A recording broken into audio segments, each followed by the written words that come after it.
Boa noite, pessoal. Boa noite. Então, como vai ficar gravado, a gente já pode começar, né? Melhor.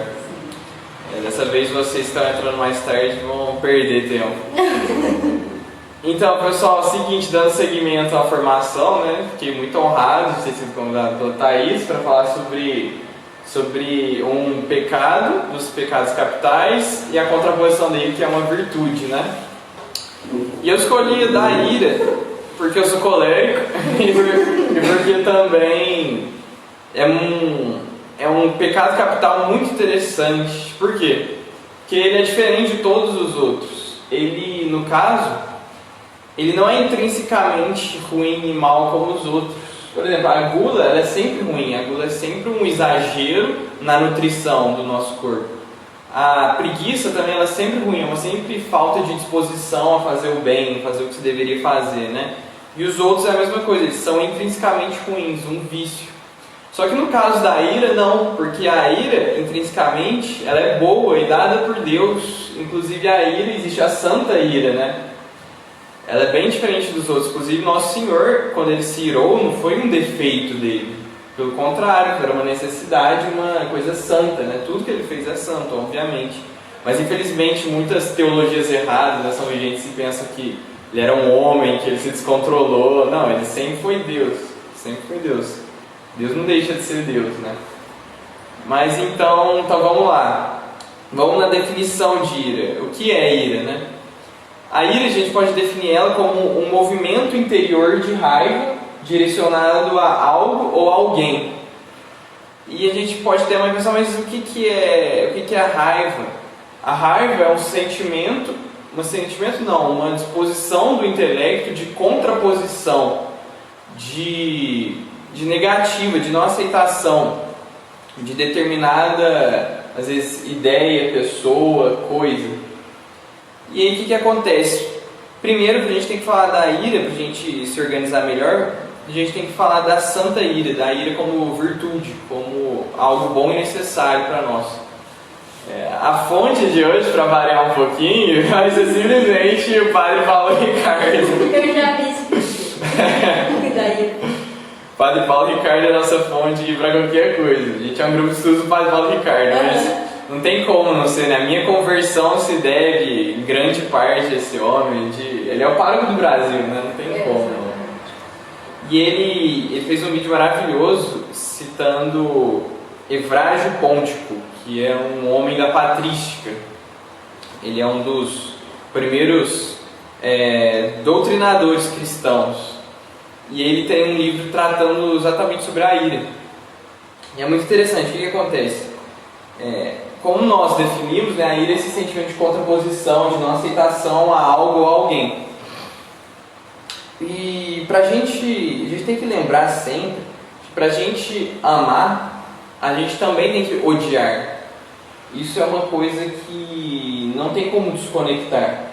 Simplesmente não tem. O mundo na acepção negativa, né, como inimigo da alma, o mundo, hoje em dia, que sempre varia a pressão do mundo, né? Por exemplo, numa época da Roma pagã, se via como um grande feito, né, a grande violência, né, os gladiadores, e o mundo pressionava a ira negativa. No nosso tempo, o mundo pressiona o pacifismo em nós, e o cristianismo não é nada pacifista. É pacífico, mas não é nada pacifista.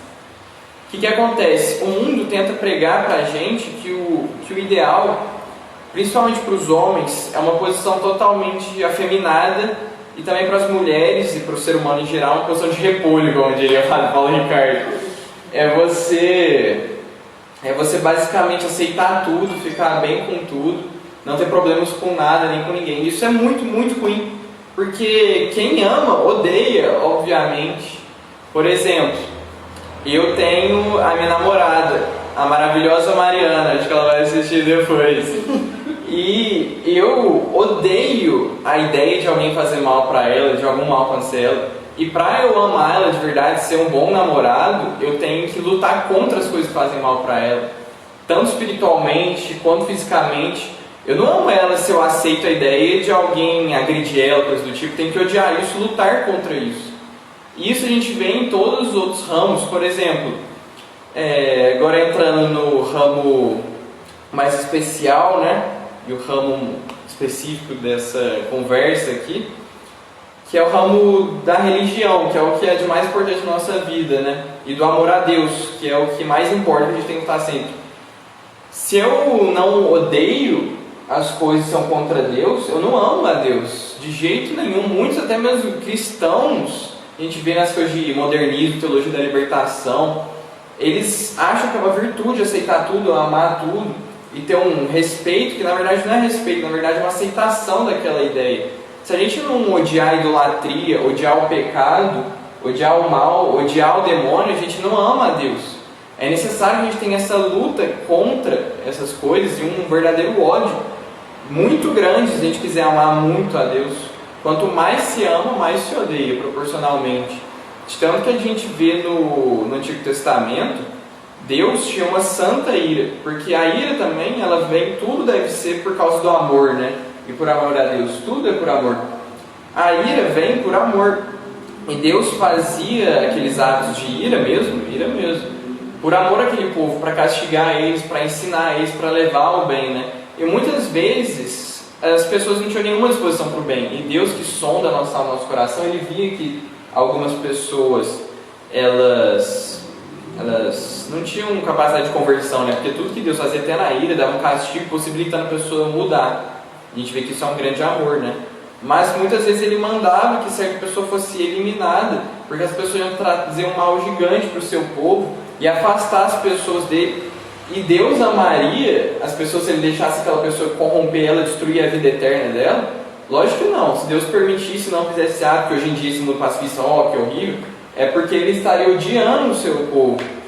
Na verdade é um ato de puro amor dele. E a gente vê então que a ira deve ser ordenada dessa maneira, né? Deve ser ordenada em prol do bem, sempre por causa do amor, né? A gente tem que tomar cuidado. E como a Thaís bem falou na última palestra dela, a gente tem que ser generoso, né? Então, o Padre Paulo mesmo ele fala, como que a gente vai mudar as coisas se a gente não tiver uma grande indignação com esse erro? A gente tem que ficar totalmente irado com esse mundo, principalmente o mundo moderno. A gente tem que se irar totalmente, assim, muito, muito, muito. Por exemplo, onde já se viu a gente aceitar o aborto, que hoje em dia na Europa, em todos, literalmente todos os países é legalizado. Quem não se ira contra isso é porque não ama a Deus e nem ama o ser humano, né? Como a gente vai aceitar não se irar, por exemplo, contra o Estado ser laico, contra o Estado aceitar casamento gay, contra esse tipo de degeneração que a gente vê, né, tão forte? Se a gente não se irar contra isso, a gente não ama a Deus. Então a gente tem que cultivar a ira, a gente tem que cultivar essa raiva. Então essa primeira parte é especial para as pessoas que faltam isso, tem que cultivar isso. Mas na segunda parte dessa conversa, a gente vai ver a ira desordenada para o excesso e como conter isso. Mas então, para terminar a primeira parte, é necessário que, caso a gente não tenha isso ordenadamente, a gente cultive, né? A gente tem que lembrar que a gente tem que viver pela razão, e a razão é iluminada pelo Espírito Santo. E a razão, a alma, do subjugar o corpo e ordenar o corpo. Então a gente tem que organizar essas coisas, todos os nossos movimentos interiores e tudo mais. Muitas vezes a gente cai, muitas vezes é difícil, mas a gente tem que ir tentando. Então a gente tem que ordenar a nossa ira para esse tipo de coisa.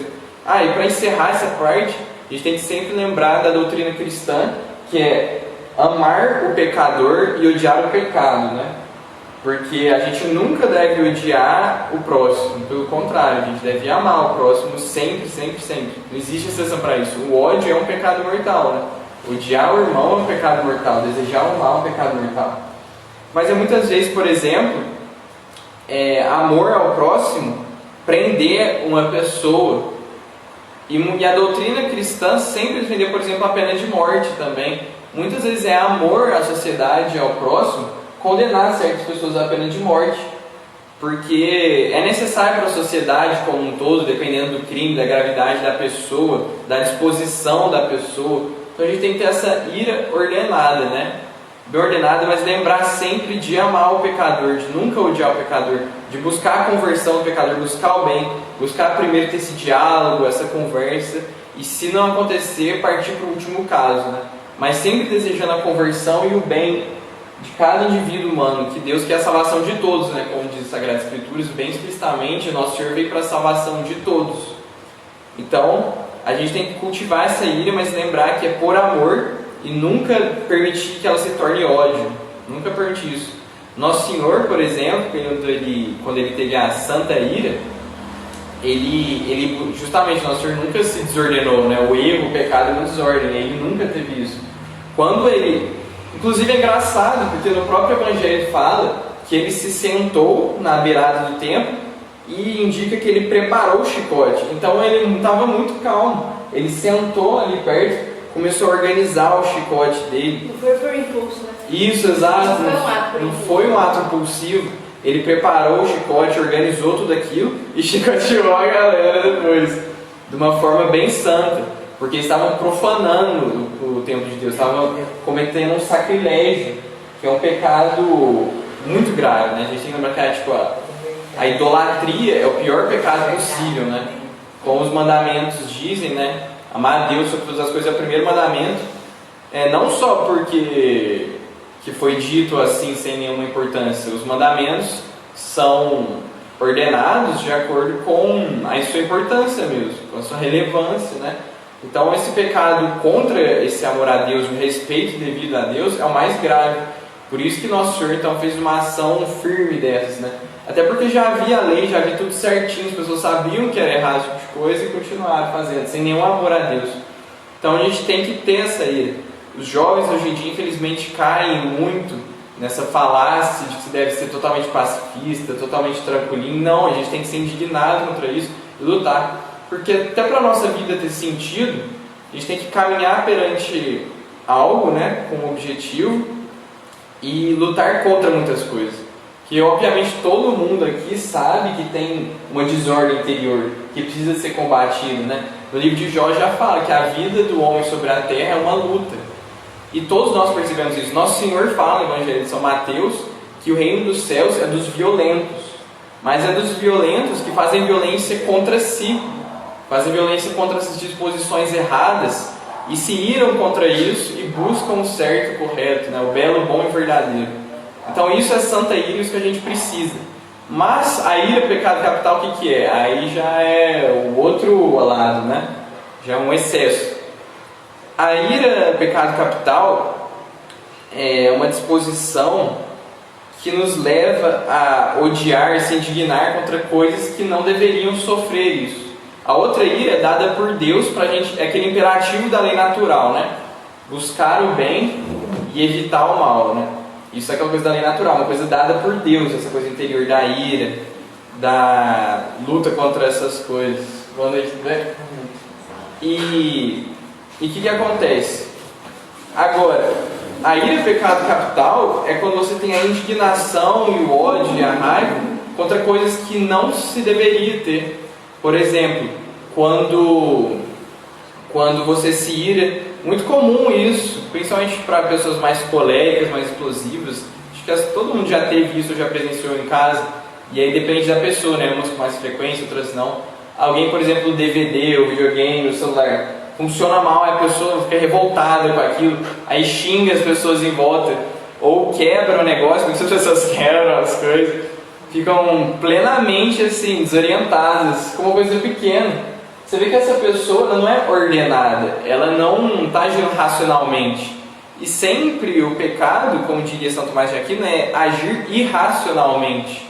Isso não é algo racional, isso te traz o mal, por isso que é um pecado. E aí, obviamente, existem gradações do pecado, né? Às vezes é uma imperfeição, às vezes um pecado venial, às vezes um pecado venial um pouco pior, que ainda não destrói sua amizade com Deus, mas machuca. Às vezes pode ser um pecado mortal, dependendo da situação, né? Por exemplo, muitas pessoas, e isso na nossa geração é muito comum, que a nossa geração não tem catequese, não tem um preparo emocional, psicológico, especialmente geração anterior, né? As pessoas constituem família sem ter uma ordem, sem ter um objetivo, sem ter esse pensamento cristão de sacrificar pelo próximo. E aí quando aparece uma contrariedade, a pessoa começa a se irar contra a outra, começa a ser violento, começa a ter pequenos atos de raiva, ou às vezes no momento que o cônjuge ou qualquer outra pessoa, o irmão na casa, alguma coisa pede um favor, essa pessoa se ira fica nervosa. E muitas vezes pode perceber que é porque essa pessoa não quer fazer uma coisa que ela deveria fazer, algo que era de sua responsabilidade. E aí nós vemos exatamente o pecado original em ação, porque a pessoa se indigna de ter que fazer algo que era necessário. Mas ora, era necessário para ela fazer isso. Por que ela está fazendo isso? Obviamente é uma coisa irracional. E obviamente o pecado original também é algo irracional, né? O ser humano querer ser Deus. A gente tem essa tendência ao mal, que em última análise é o querer ser Deus, né? A gente tem que lembrar disso. Então, quando a pessoa se ira, muitas vezes, como eu disse, é porque ela deveria fazer algo, é porque essa pessoa acha que ela não deveria fazer isso. Que essa pessoa quer ficar no bem bom, que ela quer ficar tranquila, não quer fazer a coisa. E justamente, se a gente for analisar bem isso, é querer ser Deus, é achar que ela não deve fazer essas coisas, ela não deve sofrer, ela não deve ter nada disso. Mas não é assim. Você tem responsabilidade nesse mundo, você deve fazer alguma coisa. Isso é uma desordem da pessoa, isso é um excesso. E como combater isso?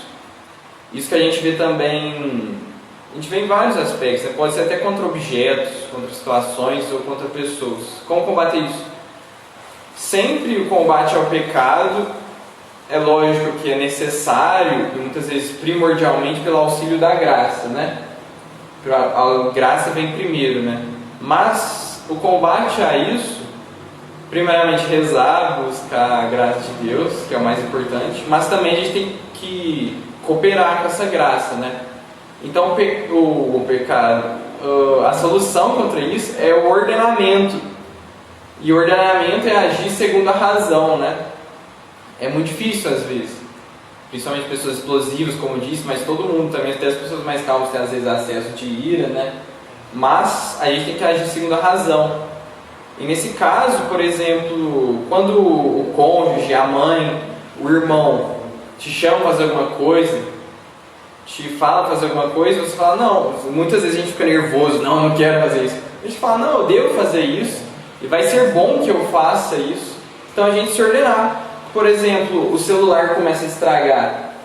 Olha, se eu tacar ele no chão, obviamente que isso vai ser uma coisa ruim, maléfica. Vai estragar o celular. Você poderia fazer um conserto, fazer uma coisa bem mais simples contra ele. Obviamente que isso é o racional e isso é bom. E a gente agir segundo a razão satisfaz a gente. Não estou falando que a gente tem que destruir os sentimentos. A gente tem que ordenar os sentimentos também. Então a solução é ir analisando racionalmente as coisas. Ver que isso não é bom, que isso não vai fazer o bem, que a gente tem que buscar o bem, né? É como eu disse, o imperativo da lei natural, né? Buscar o bem e se afastar do mal. Todo mundo age assim, todas as pessoas agem assim. Até as pessoas que fazem coisas maléficas agem assim. A mulher que vai abortar, ela faz isso porque ela acha que é um bem. Todas as pessoas que agem por alguma coisa acham que aquilo vai ser um bem. Só que muitas vezes, na maioria das vezes, não é um bem. Porque a gente vê, né, nos evangelhos, larga o caminho da perdição, né, estreita da salvação. A maioria das pessoas se condena, né, isso é uma verdade. São Tomás mesmo dizia isso. Mas a gente tem que lembrar que é necessário então esse combate, esse ordenamento. Muitas pessoas não vão fazer, mas a gente deve fazer ele. E aí o que acontece também? A gente entra na virtude da mansidão, né? A virtude da mansidão em contraposição à ira negativa. A virtude da mansidão não é ser um bunda mole, basicamente, como a gente viu na primeira parte da palestra. Hoje em dia, né, o mundo, as pessoas, infelizmente, muitas paróquias, se a gente for, eu acho que até na maioria, né, pela crise da igreja, né, muitas pessoas, inclusive de dentro da igreja, não a igreja, mas pessoas da igreja, vão dizer então que essa mansidão é você ser um bonzinho, pessoa que nunca faz nada assim, aí quer fazer os homens afeminados, né? Que é mais próprio do homem ter essa ira, que é próprio do homem esse combate, né? Em prol do bem dos outros. O homem, ele é próprio dele agir, né, exteriormente, enquanto da mulher é mais próprio receber e desenvolver as coisas. Mas a mulher também, obviamente, tem que ter essa santa ira, né, essa indignação perante o mal. Mas então vem com esse papo de que a mansidão é você ser mansinho, bonzinho, né? A maioria das pessoas realmente engraçada, né? Fala mundo como inimigo da alma. Mas se a gente for conversar com as pessoas mundanas mesmo, a gente vê que elas agem assim, né? Ah, a pessoa é bonzinho, ele é santinho, né? Às vezes, se uma pessoa tiver certos aspectos mais irados, mais coisas assim, ser mais contundente, nossa, que pessoa horrível. Por exemplo, a Cristonieto, assim. Então. Ela vai lá e ela tipo, regaça mesmo, ela luta ferrenhamente contra as pautas negativas, contra essas coisas. Exatamente, muitas vezes com força, assim, às vezes brigando com as pessoas, e isso é muita santidade, é óbvio que isso é necessário. Mas o mundo muitas vezes acha que ela não é santa, né? Acha que o santo é que ele fica bonzinho lá. Por exemplo, o cara que não briga por causa de religião, né? Hoje em dia o mundo fala, não, todas as religiões são boas. Aí chega o cara e fala, não são todas boas, não. Aí fala, nossa, fanático, radical. Por exemplo, a pessoa que vai seguir verdadeiramente a doutrina da igreja, né? Nossa, fanático, radical. Várias coisas do tipo, assim, nossa, você rezar o terço todos os dias e todos os dias na igreja. Por exemplo, quando a pessoa começa a ir na missa diária, o que é isso? Quando a pessoa começa a lutar contra o erro, às vezes alguém vem com uma doutrina super errada, né? Às vezes vem com uma coisa espírita, algumas coisas assim, não, isso é errado. A pessoa, nossa, credo, uma pessoa boazinha que não faz nada, essa que é santa. E não, a gente tem que lembrar disso. A gente tem que voltar na primeira parte da palestra e lembrar daquilo. Mas a gente também tem que tomar cuidado com esse excesso que torna a gente violento, né? A gente tem que lembrar que, se eu não me engano, Santo Agostinho dizia que a verdade sempre vem junto da caridade. Não existe uma dissociação das duas. Não existe verdade sem caridade, nem caridade sem verdade. A gente tem que se ordenar mesmo, ter esse equilíbrio. A gente não pode ser super violento, às vezes chegar para uma pessoa que está numa religião que não é católica, que está uma religião ruim e errada, e chegar e falar, não, você está numa religião falsa, cara, você é um trouxa, você não é um ser racional, você pensar, você não ia estar nisso, né? Não é assim que funciona. A gente tem que ter a caridade, ter misericórdia, colocar nosso coração na miséria do outro, né, que é a misericórdia, pensar, não, essa pessoa, o background dela pode ter sido muito sofrido, ela pode ter nunca tido acesso à doutrina católica, ela pode ter uma dificuldade de aprendizado, tem N fatores. Então a gente não deve agir como uns bunda moles, assim, mas a gente também não deve agir de forma raivosa, rancorosa e maldosa, né? A gente tem que pensar nisso. E outra coisa que eu acho muito importante lembrar, que é uma coisa muito necessária para a santidade, que lendo a biografia dos santos, a gente vê que é um quê que eles sempre têm, que é muito importante, que entra nesse aspecto da mansidão, que é o seguinte, a gente tem que ter essa coisa da primeira parte da palestra, mas muitas vezes obviamente a busca da nossa vida é a santidade, né? A realização da nossa vida é a santidade, né? E o que acontece? Nossa, não existe vida santa sem contradições, sem a pessoa sofrer. Isso não existe. Não existe salvação sem cruz, né? E o que acontece? Deus permite, não é que Deus acomete, mas Deus permite, e muitas vezes Ele organiza as coisas para que aconteça isso, de forma que nós soframos muito. E muitas vezes, como que isso vem? Por exemplo, uma coisa que foi muito importante, muito impactante para mim foi a biografia de Santa Faustina, né? Mas a gente vê também isso com Santa Teresinha. A gente vê que sempre assim e não, São João da Cruz, todos, sempre no convento tem algum irmão maldoso, né? Não porque Deus infunde o mal no coração dessa pessoa, para ela ser uma pessoa que Ele quer que seja santa, e essa pessoa se desenvolver. Mas por desgraça da pessoa que não coopera com a graça, que não busca a graça, essa pessoa tem atos de egoísmo por causa do pecado original, né? Atos de maldade, de vilania contra a pessoa. E muitas vezes acontece de maneiras pequenas, por atos cotidianos, rotineiros. Isso é uma injustiça. Só que para a santidade, muitas vezes é necessário aceitar isso com alegria. E você vê que os santos têm alegria disso, sofrer isso, sofrer resignações na sua casa, no seu convento. É uma grande alegria se unir à cruz de Cristo. Muitas vezes com coisas pessoais, é até bom que a gente aceite. Porque nós somos miseráveis, né? A gente tem que lembrar disso. Que todo bem vem de Deus, não da gente. Que a gente tem nossos pecados e que também... É óbvio, da doutrina católica, existe a pena temporal desses pecados que a gente tem que expiar, tem que pagar, e é justo e bom que seja assim. E aí existe o purgatório justamente para isso, que é muito claro nas Sagradas Escrituras, que Nosso Senhor fala, né? quando ele fala lá, antes de oferecer o seu sacrifício, sua oferta, antes de oferecer a sua oferta, você se corrige por irmão que você causou malefícios, senão você vai ser posto na cadeia e vai pagar até a sua última culpa. Não é exatamente isso, mas essa é a ideia. Nosso Senhor fala que a gente tem que espiar as nossas coisas, né, os nossos erros. Existe a pena eterna e a pena temporal, né? Por isso purgatório é para a pena temporal e a pena eterna é para o inferno, para aqueles que quiseram a condenação. Então muitas vezes a gente paga aqui na terra até por misericórdia de Deus, porque o sofrimento do purgatório, não existe nada na terra que se compare a ele. Embora seja uma bênção você estar no purgatório, que quer dizer que você vai ver Deus face a face, é justo e bom que as pessoas lá sofram muito, porque elas cometeram imperfeições contra Deus, que é a bondade plena, e muitas vezes tinham acesso a melhor. Muitas vezes Deus permite o mal aqui, essas injustiças contra nós, para nós espiarmos essas culpas e alcançarmos a salvação mais rápido. Deus só permite o mal para tirar um bem maior, né? A gente tem que lembrar disso. E aqui o que acontece? A gente vai sofrer essas coisas e a gente não vai aplicar a justa ira que a gente viu no início. Contrariedades contra nós mesmos. Agora, se for uma contrariedade contra Deus e sua santa religião, aí sim a gente tem que aplicar a justa ira. Se alguém, por exemplo, chegar pra gente, começar a xingar a igreja, desrespeitar, a gente tem que ser contundente e firme no combate contra isso. Não xingar a pessoa, porque como eu disse também, ela pode ter sérios problemas, às vezes o melhor para a conversão dela é que você age com certa tranquilidade, mas se a gente não aplicar a santa ira para essas coisas de Deus, a gente vai estar sendo injusto e vai estar pecando por omissão, vai ser um erro gravíssimo isso. Mas quando for contra nós, é até justo que a gente padeça desse tipo de coisa. A gente tem que fazer como os santos, a gente tem que buscar ser santo, tem que ser como eles, a gente tem que se alegrar com esse tipo de sofrimentos que vem pra gente.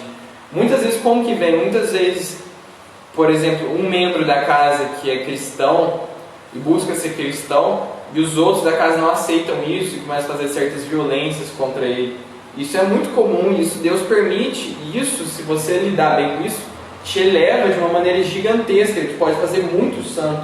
E como eu disse, muitas vezes até aqueles que buscam a vida religiosa, a vida mais perfeita, eles também sofrem isso. Você pensa, todo mundo ali é católico, tudo mais, tudo tranquilo. Mesmo assim, as pessoas católicas que estão na verdade também têm seus erros e vícios, pode machucar os outros e sofrer com resignação, com essa vontade de agradar a Deus e oferecer sacrifício para a conversão dos pecadores, para o bem dos outros, também para expiar as culpas, mas também como sacrifício para os outros. Isso é uma coisa boa que aconteça. Muitos santos, como Santa Teresinha, que ela nem teve pecado mortal na vida dela, ela não tinha muito o que expiar, embora também, a gente tem que lembrar que o pecado venial, como Dom Bosco fala, é comparado a uma casa pegando fogo, e pessoas sofrendo lá dentro, porque o pecado venial é uma coisa muito grande, a gente tem que lembrar disso, a gente tem que evitar até o pecado venial. Mas o que acontece? Ela que provavelmente com alguns sofrimentos, com indulgências, com essas virtudes que ela fez, ela já tinha suprido essas penas temporais que ela era devida por algumas imperfeições ou talvez pecado venial que ela tenha cometido. Porém, Deus permitiu e ela quis sofrer no convento. Ela buscava ter aquelas penitências corporais, que são muito boas e benéficas, a igreja sempre recomendou isso, né? Mas ela também buscou, né? A Erika vai saber muito bem disso. A irmã mais chata do convento, que era insuportável, tratava as outras mal, era muito sem educação, deixava todo mundo que ficava perto dela cabisbaixo. Santa Teresinha quis ser dupla nas atividades do convento justamente dela, para que ela pudesse sofrer, se unir a Cristo, seu amor, e oferecer a Cristo isso, para ter conteúdo, para ele levar para o bem dos outros, conversão dos outros. Ela já não tinha que espiar nada, mas ela fez isso por amor. Então essa resignação é a santidade, é o amor, é algo muito necessário, muito benéfico, algo que nos leva para a felicidade plena e verdadeira. E aqui o que acontece? A gente também entra nos deveres de Estado, né? Que também, nós que somos leigos, a história é um pouco diferente também, a gente tem que lembrar disso, né? Existem essas coisas morais universais, mas elas têm que ser aplicadas no caso concreto. E no nosso caso concreto de leigo, por exemplo, a gente tem que agir na política, né? Muitas vezes a gente vai ser caluniado politicamente e é necessário que haja santa ira. Por quê? Porque muitas vezes permitir essas injustiças pode fazer mal tanto para o movimento cristão, quanto para essa nossa imagem que vai ser necessária para servir a Cristo. Então, no momento que essa nossa imagem, essas coisas é necessária para servir nosso Senhor, a gente também tem que ter esse certo cuidado. E um religioso no convento não existe isso para ele. Ele está ali, ele se torna pequeno para que Cristo se faça grande, ele não tem essas pretensões mundanas, mas é necessário. Por exemplo, também quando o mundo ataca a igreja, a gente também tem que ir contra, a gente tem que ficar sofrendo, não, vou sofrer aqui tranquilamente por amor a Deus e oferecer a Ele. Isso muitas vezes pode contribuir para que certas pessoas que estão no erro continuem no erro porque elas acreditam nessa falácia, por exemplo. A gente tem que ficar indignado com certas coisas e tem que agir contra, porque isso é para o bem do próximo e por amor a Deus. Muitas vezes é necessário um pai de família, uma mãe de família também que é caluniado. Muitas vezes é necessário que se ire e lute contra isso em prol da sua família, né? Então a gente tem que pegar esses imperativos morais e lembrar de aplicar corretamente no caso concreto, sempre articulando com essa parte de tomar cuidado para não cair no excesso, tomar cuidado para não cair na omissão. Por exemplo, muitas vezes a Santa Ira leva a gente a ter uma luta física. Por exemplo, o pai de família, é necessário que ele, por exemplo, tenha meio de defender sua família em casa. É necessário que o pai de família possua uma arma para defender sua família. Ora, se entrar alguém na sua casa e for violentar a sua esposa, ou só roubar, ou fazer mal para sua família, ele, óbvio que o pai de família que não faz algo contra, se for realmente possível, ele está pecando ali. Ele está pecando. É a missão dele se sacrificar pela sua mulher, pela sua família. Então a gente tem que articular as coisas. A gente tem que tomar cuidado com isso, ordenar a nossa vida, buscar sempre entender essas coisas, esses imperativos universais, morais, e aplicar no caso concreto, e ter sempre as nossas ações, a ira, a santa ira, qualquer outra virtude, qualquer outra coisa, ordenada por amor a Deus, né? O amor é o combustível e Deus é o objetivo. Então é isso.